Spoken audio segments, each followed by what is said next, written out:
If you've ever heard the reason why some of us as women struggle in love is because we're too masculine, I think there's actually a deeper conversation we need to have. Because if you've built your life through strength, independence, and resilience, those qualities don't need to be erased. They simply need to be balanced.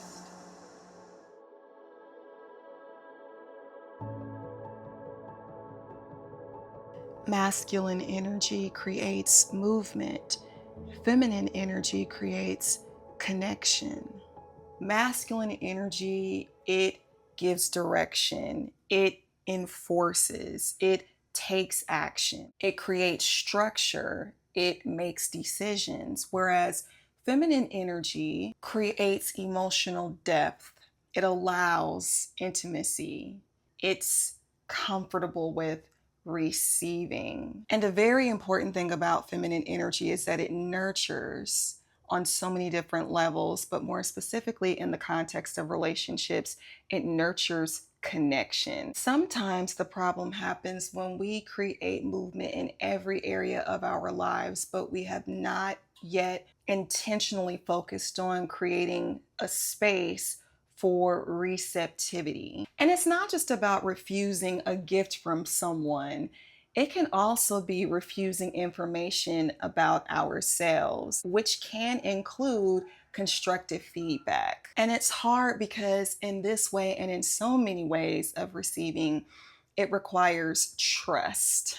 Trust that what it is that we're receiving is going to be good, or trust that we're receiving anything at all. Many women know how to pursue, but not how to allow. And I don't need to give a master class as far as what pursuit means, but just to give the highlights. That's initiating, that is sometimes chasing.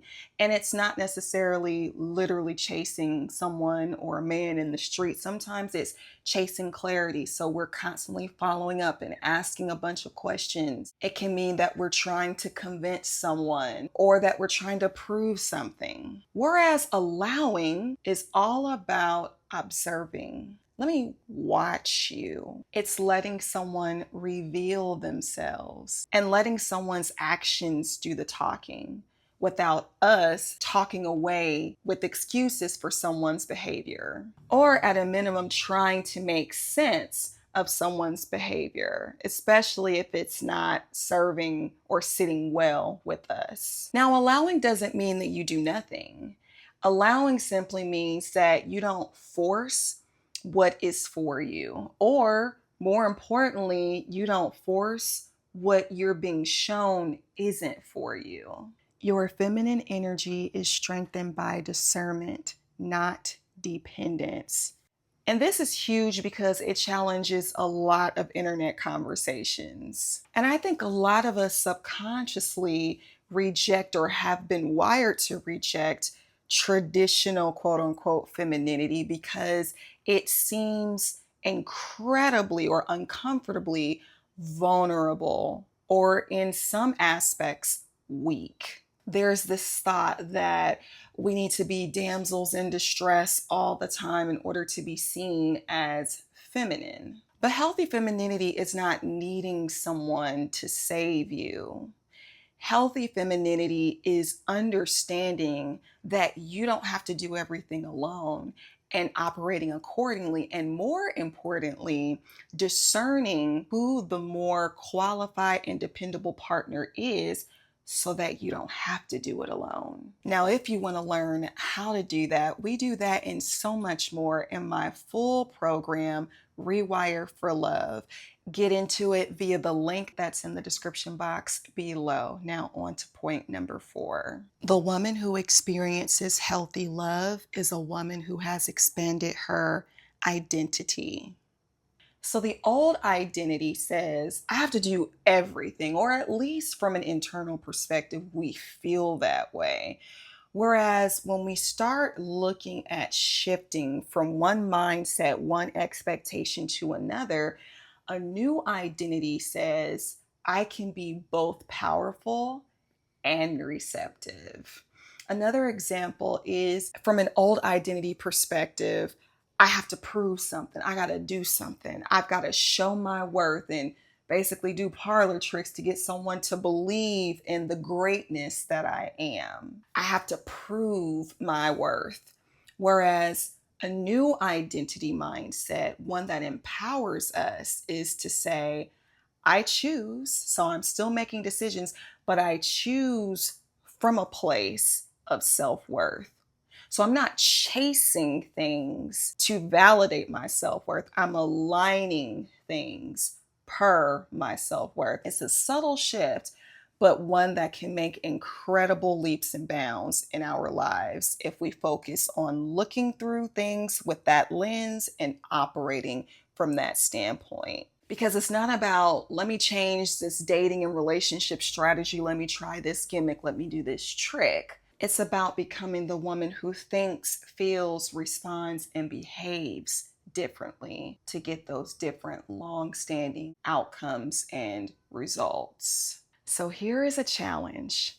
I'm going to call it the 24-hour receiving challenge. For the next 24 hours, I want you to recognize and catch yourself whenever you automatically go to refusing a compliment, refusing kindness, refusing help, or rejecting support. And it doesn't necessarily mean you automatically come out and say no, but here's an example of how this can work.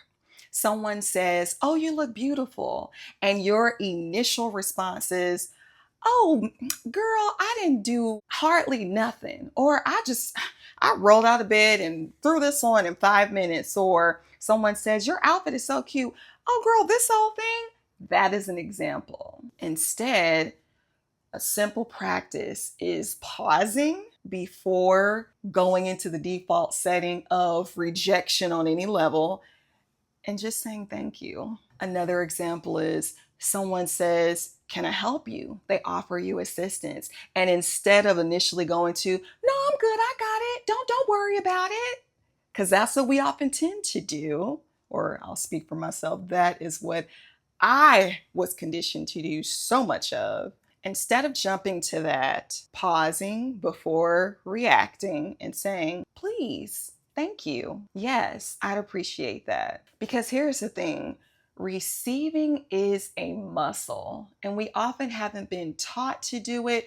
We've been programmed to believe that it's better to give than to receive. And so we've learned to demonize or negatively view receiving something. Don't be a taker, don't be a moocher. And although I do agree with reciprocal relationships, we oftentimes tend to not be in them because we're so on the opposite extreme of doing, and giving, that we oftentimes don't allow opportunities where we can be on the opposite end of that extreme to receive. So if you spent years of your life strengthening independence, I'm going to tell you, receiving will initially feel very uncomfortable, and it can be on the smallest levels for the smallest things. And it's not because it's wrong, it's simply because it's unfamiliar. But what I can say is it does get easier over time. Now, as I mentioned, this is the type of deeper pattern work that we explore inside of my coaching programs. And if you're wanting to get a taste of that, but maybe you're still deciding whether a full coaching program is something you're able to do, but you need to start somewhere in terms of beginning relationship transformation in your life,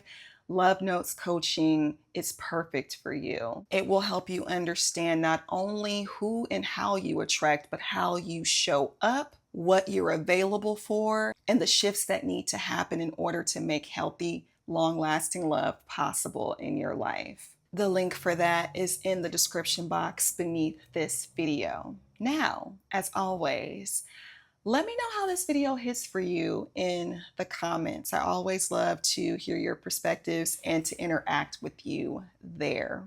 When you're done with that, be sure to check out my previous video if you haven't done so already, and I'll see you in the next one.